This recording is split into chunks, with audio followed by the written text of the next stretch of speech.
متوکل کا دور ہے. متوکل یہ 232-34 کا دور ہے. یہ متوکل یہ جو بنو عباس ایک دم اتنی باتیں میرے ذہن میں آئی ہیں, ادھر گھڑی بالکل قریب گئی ہوئی ہے. بنو عباس جو تھے, اللہ تعالیٰ نے آل رسول کو حکومت نہیں دینی تھی, پکی بات ہے. نبوت دینے کے بعد حکومت نہیں دینی تھی, یہ پکا فیصلہ تھا. کسی ہاشمی کی سلطنت نہیں چل سکی جو ماں سے بھی ہاشمی ہو, باپ سے بھی ہاشمی ہو. حضرت تین آدمی خلفاء بنے ہیں جو باپ بھی ہاشمی, ماں بھی ہاشمی. ایک حضرت علی, باپ بھی ہاشمی ابو طالب, ماں بھی ہاشمی فاطمہ بنت اسد. ایک حسن, باپ بھی ہاشمی علی, ماں ہاشمیوں کی ساری جنت کی عورتوں کی سردار فاطمہ.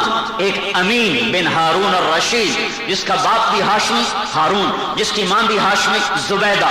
ان تینوں کی حکومت اللہ نے نہیں چلنے دی. حضرت علی اتنے دکھی تھے کہ داڑھی پکڑ کے کہتے تو کب رنگین ہوگی. کیا عظیم انسان تھا, اور اپنوں کی جفا. ایک دفعہ آپ نے کہا علی میری امت اس سے بے وفائی کرے گی, تو علی نے کہا یا رسول اللہ میرا دین سلامت رہے گا. کہاں دین سلامت رہے گا, کہ پھر مجھے کوئی پرواہ نہیں. تو ایسا تنگ آ گئے تھے کہ اپنی داڑھی, چونکہ ایک دفعہ اللہ کے رسول نے کہا تھا علی تو اس وقت تک نہیں مر سکتا جب تک تیرے سر کے خون سے تیری داڑھی رنگین نہ ہو جائے. حتی تخضب هذه بهذه. تو پھر نا وہ اپنی داڑھی پکڑتے اور کہتے تو کب رنگین ہوگی. پھر کہتے وہ بدبخت کدھر ہے جس کے ہاتھوں میری موت لکھی ہوئی ہے. اور وہ اس کو دیکھا تو لوگوں نے پہچانا, تو اس کو پکڑنے لگے.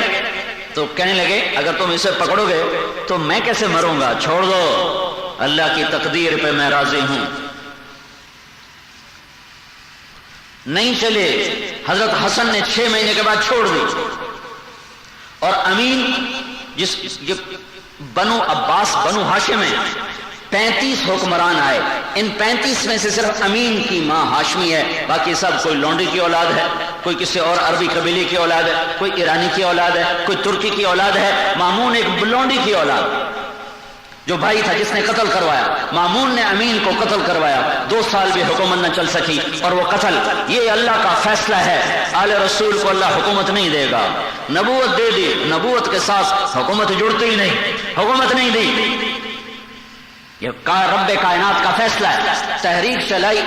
تحریک چلی, لوگوں نے چلائی آل رسول کو حکومت دینے کے لیے, وہ کامیاب ہو گئی اور بنو امیہ مٹ گئے. لیکن جب عین بیعت کا وقت آیا تو بیعت بنو عباس سے ہو گئی.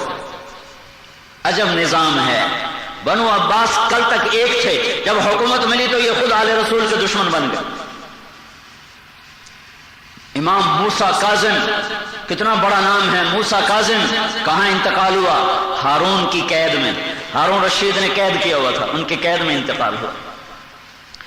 تو یہ جو متوکل تھا یہ بھی آل رسول سے بڑا بوجھ رکھتا تھا. متوکل. اس کی ماں ہے شجاع, اس کی ماں کا نام ہے شجاع. تو اس کا خزانچی تھا احمد بن حسین. ایک دن اس نے اس کو بلا کر کہا یہ 1000 دینار ہیں, یہ لے جاؤ اور جو ضرورت مند ملے اس کو دیتے جاؤ, اس کا نام لکھتے جاؤ, پھر وہ مجھے پہنچا دو. ان کی فہرست آئندہ بھی جب میں پیسے دیا کروں تو ان تک پہنچا دیے جائیں. تو یہ احمد بن الحسین یہ 1000 دینار گھر لے کر آئے اور تقسیم کرنا شروع کیا. 300 دینار تقسیم ہو گئے, 700 باقی رہ گئے. ابن الجوزی رحمۃ اللہ علیہ نے اس واقعہ کو نقل کیا ہے. ابن الجوزی بڑے متشدد آدمی ہیں, کچی بات نہیں نقل کیا کرتے. رات دروازے پر دستک ہوئی تو ایک شخص کہا کہ میں آل رسول سے ہوں, میرے پاس مہمان آیا ہے وہ بھی آل رسول ہے, اور میں اور میری بیوی ہیں, اور ہمارے گھر میں ایک دانہ نہیں اس مہمان کو کھلانے کے لیے.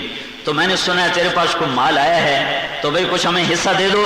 تو اس نے 1 دینار اس کو دے دیا. جب وہ باہر نکلا تو اس کی بیوی نے کہا اللہ کے رسول کے گھر کا بندہ آیا, تو نے ایرے غیرے کو 10-10, 20-20, 50-50 دیے, اور آل رسول کا فرض ہے تو نے 1 دینار دیا, واپس جا اور ساری تھیلی اس کو دے گیا. تو گیا اس کو بلا کر رہا، 700 کے 700 اس کی بیوی نے اس کو دلا دیا۔ جب وہ سر اس کو دلا دیے تو احمد کہتے ہیں میں پڑ گیا مصیبت میں کہ مر گیا، اگر متوکل کو پتہ چلا تو وہ تو مجھے قتل کرا دے گا۔ تو میں نے اپنی بیوی سے کہا تو نے مجھے مروا دیا، اگر اس نے کسی کو بتا دیا اور بات چلی گئی متوکل تک تو وہ تو میری کھال کھچوا دے گا، تو نے مجھے کس مصیبت میں ڈالا؟ انہوں نے کہا فکر نہ کرو، ہم نے آل رسول کی قدر کی ہے، اللہ میں ضائع نہیں کرے گا۔ کہنے کہ میں اس پریشانی میں تھا، مجھے کچی پکی نیند تھی کہ میرے کانوں میں آواز پڑی احمد احمد، تو میں گھبرا کے نکلا تو باہر دیکھا ملکہ شجاع کا قاصد کہ تمہیں ملکہ نے ابھی بلایا۔ کہنے کہ میں کانپ گیا کہ بس میری مخبری ہو گئی۔ تو جب میں پہنچا تو میرے لیے پورے گھوڑ سواروں کا دستہ کھڑا تھا، تو میں گھبرا گیا کہ یہ پورا گھوڑ سواروں کا دستہ، میں آگے بڑھا، وہ مجھے لے کر آگے گیا تو دربان نے کہا اندر چلے جاؤ، سامنے پردہ ہے، پردے کے پیچھے ملکہ عالم ہے، وہ تم سے بات کریں گے۔ تو کہنے لگے جب میں پہنچا تو پردے سے آواز آئی احمد حساب 1000 دینار بل 700 دینار، احمد 700 دینار کا حساب دو، 1000 دینار کا حساب دو۔ اور پھر وہ رونے لگی، پھر بات کو دہرایا، پھر رونے لگی، پھر بات کو دہرایا 700 دینار کا حساب دو، پھر رونے لگی۔ تو کہنے لگے میرے پاؤں تلے زمین نکل گئی، مجھے یقین ہو گیا کہ متوکل کو پتہ چل گیا ہے اور میرے قتل کا حکم ہو چکا ہے، اور اس کی ماں، چونکہ میں اس کی ماں کا نوکر ہوں تو یہ اس کی ماں میرے اوپر رحم کھاتے ہوئے رو رہی ہے۔ تو میں نے ڈرتے ڈرتے عرض کی کہ ملکہ عالم میں نے یوں خرچ کر دیے۔ تو وہ کہنے لگی اللہ تجھے جزائے خیر دے، میں نے تجھے آدھی رات میں اس لیے بلایا ہے کہ میں نے اللہ کے رسول کو خواب میں دیکھا، اور انہوں نے فرمایا اے شجاع، اے بیٹی، تو نے میرے گھر کے 3 افراد کی بھوک کو دور کیا، اللہ تجھے اس کی جزا دے، اور جس نے وہ پیسے دیے اللہ اس کو بھی جزا دے، اور اللہ اس کی بیوی کو بھی جزا دے جس نے یہ مشورہ دیا۔ تو وہ کہنے لگی یہ پیسے ہیں، یہ کپڑے ہیں، یہ لے جاؤ، اور یہ تیرے لیے انعام، یہ تیری بیوی کا انعام، اور یہ اس گھرانے کا انعام جس کی طفیل مجھے یہ خواب آیا۔ کہنے کہ میں وہ سامان لے کر جب اس کے دروازے پر پہنچا، دستک دی تو وہ باہر نکلتے کہنے لگے لاؤ جو میرے لیے لائے ہو۔ تو کہنے لگے تجھے کیسے خبر لگی؟ میں تیرے لیے کیا لایا ہوں؟ کہا مجھے خواب میں اللہ کے نبی کی زیارت ہوئی، انہوں نے فرمایا کہ میرے بچوں تم پر جو انہوں نے احسان کیا تھا میں نے اس کا بدلہ چکا دیا ہے، اور اب وہ تیرے پاس اور بھی بھیج رہے ہیں تو وہ ان سے قبول کر لینا۔ پھر وہ واپس آئے کھڑا ہے اور اپنی بیوی کو کہا کہ یہ لے تیرا تحفہ، یہ میرا تحفہ۔ کہا میں نے تمہیں نہیں کہا تھا، ہم نے آل رسول کی خدمت کی ہے، اللہ ہمیں ضائع نہیں کرے گا۔ دوسرا واقعہ لکھا ہے کہ بلخ میں ایک آل رسول کے شخص رہتے تھے، غربت، خاوند کا انتقال ہو گیا، خاتون جوان تھی، بچیاں تھی، بچہ کوئی نہیں تھا، وہ اپنے بچیوں کو لے کر ہجرت کر گئی، سمرقند پہنچی، رات کا وقت تھا، ایک مسجد میں بچیوں کو بٹھایا اور تلاش میں نکلی کہ کوئی انہوں نے ٹھکانہ دے، غذا دے، تو 2 مجمع لگے ہوئے دیکھے، تو اس نے پوچھا یہ کون ہے؟ کہا ایک مسلمان جو شہر کا رئیس ہے، اور ایک دوسرا مجوسی تھا، مجوسی جو شہر کا کوتوال، اس کوتوال کہتے تھے، شہر کا ایس پی کہہ لو۔ تو یہ گئی مسلمان کے پاس اور کہا کہ دیکھو میں آل رسول ہوں اور میں مسافر ہوں، مجھے بچیوں کی غذا بھی چاہیے، مجھے ٹھکانہ بھی چاہیے۔ تو وہ کہنے لگا تیرے پاس کوئی نسب نامہ ہے؟ عام طور پر جو صحیح آل رسول ہیں ان کے گھروں میں نسب نامہ لکھا ہوتا ہے، باقی تو شاہ جی میراثی شاہ جی بنے پھر دن، تو اصل میں نقل بھی شامل ہو جاتا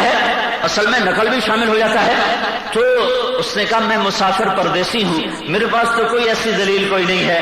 انہوں نے کہا یہاں تو ہر آدمی کہتا میں آل رسول ہوں، تو اس نے اس خاتون کی بات نہیں سنی، وہ اٹھ کے آئی مجوسی کے پاس اور کہا کہ میں مسلمانوں کے نبی کی اولاد میں سے ہوں، میں اس وقت ضرورت مند ہوں، میری مدد کرو۔ تو اس مجوسی نے اسی وقت اپنی بیوی کی طرف آدمی بھیجا، اپنی بیوی کو اس کے ساتھ بھیجا، اس کی بیوی گئی اور ان کی بچیوں کو، خاتون کو لے کر گھر آئی۔ جب وہ گھر آئے ہیں رات ہوئی ہے، اس مسلمان رئیس نے خواب دیکھا کہ قیامت قائم ہے اور اللہ کا رسول جنت میں ہے اور ان کے سر کے اوپر جھنڈا لہرا رہا ہے، اور ایک سرخ یاقوت کا محل، سبز زمرد کا ایک محل ہے جس کے دروازے پر آپ کھڑے ہیں اور سر کے اوپر جھنڈا لہرا رہا ہے۔ تو یہ کہتا ہے یا رسول اللہ یہ محل کس کا ہے؟ تو آپ نے کہا یہ ایک مسلمان کا ہے۔ تو یہ کہنے لگے یا رسول اللہ میں بھی مسلمان ہوں. تو آپ نے کہا تو گواہ پیش کر اپنے اسلام کا. تو وہ ایسے کانپ گیا. تو پھر آپ نے غضبناک ہو کر کہا میری اولاد تیرے پاس چل کر آئی اور تو ان سے گواہیاں مانگنے لگا.